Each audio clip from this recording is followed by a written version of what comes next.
Warning, warning, warning.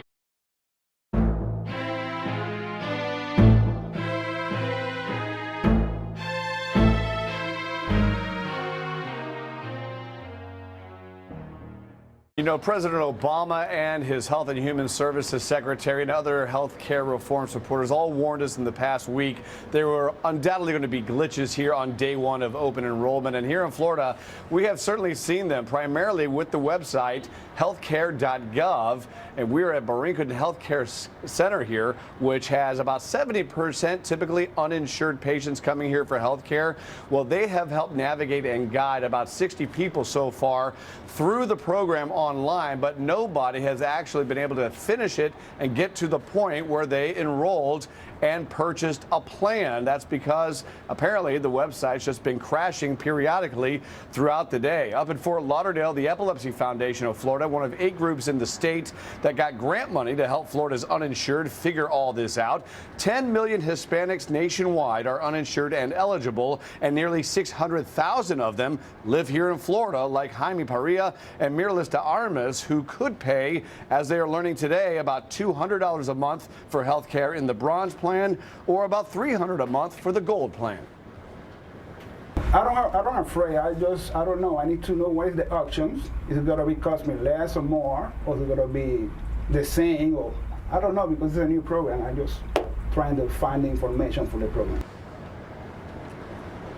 The United Way and Enroll America teamed up in Coral Gables, Florida this morning. They actually put navigators going door to door, knocking on the homes of the uninsured, offering their help, helping them navigate through the different plans that are available. And it depends rather, how many plans are determined by the county you live in and the state that you live in. So you really do need to do some research. But the good news, they say, is that all Americans will have until December 15th to go ahead and make their purchase plan, and then they will be insured starting on January 1st. If you wait all the way till March 15th, you can do that if you get a clause from the government, but you will then possibly be penalized after that. And here are the penalties next year. If you don't purchase health care, you will actually be fined up to 1% of your salary. Next year, 2 years after that, up to 2.5% of your salary if you don't do what's now become the law.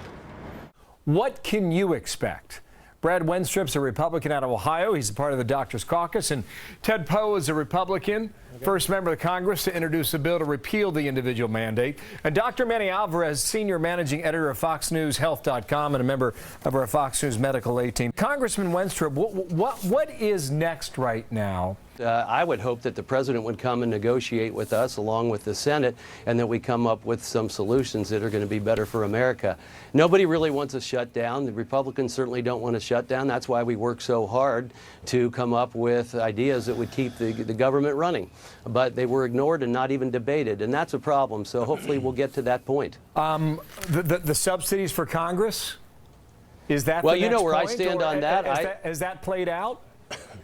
I hope it's not played out, because I think Americans, when they understand this, they want equality under the law. They want all of us to be treated equally. And that's one of the biggest problems that we have with the Affordable Care Act, amongst others. But the inequality amongst Americans is not the American way, not the way we should be doing business. Let me bring it. Yeah, go ahead. Go ahead. Sorry.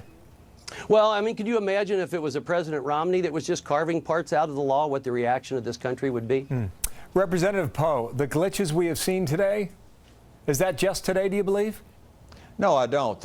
We have to understand that the government now is in charge of America's health. This is a government program, like most government programs. It's expensive, too much bureaucracy. And it's not like October 1st just came up on the White House. They've been planning for years to implement this, and of course, it's not ready. And that's one of the reasons we wanted to postpone the whole thing for a year. But this is just the beginning. Do Republicans have any more cards to play here? Well, we want to talk to the president. The president refuses to talk to us. You know, Nero fiddled while Rome burned. The president played golf while the country shut down.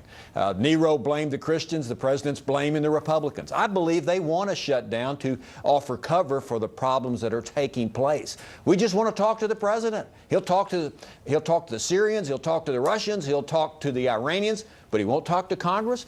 Government is supposed to work when you talk with each other, but the president won't talk to us. So we're in this for I don't know how long, but we'd like to talk to the president. All right, gentlemen, stand by one moment here. I want to bring in Dr. Manny Alvarez with Allison to tell us what America can expect. Yeah, Dr. Manny, today, how does your life as a doctor change starting today, and how do all of our lives as patients change? Well, I think today is just the beginning of the major changes that healthcare is going to develop over the time. You know, this is socialized medicine. I've been writing about it now for a long period of time.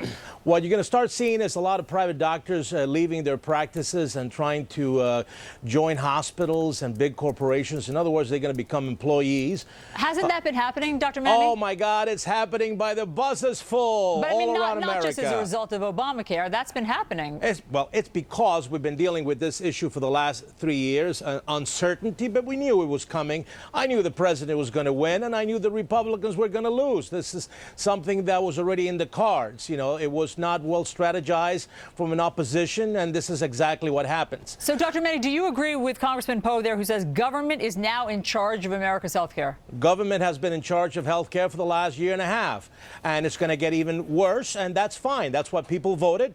We give the American people what they deserve, which is the change that they asked for in the last election. But let me tell you something. I think that what needs to happen moving forward is, you know, this reminds me when the HMOs came into preview back 15 years or 20 years ago. What you saw is everybody trying to get into the HMO business.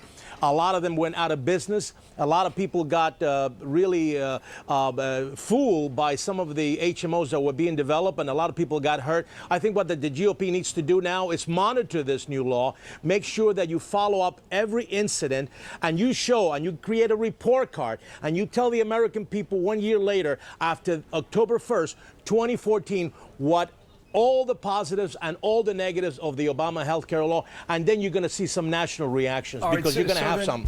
For Brad Wenstrup, then, I mean, Manny Alvarez sees patients every day.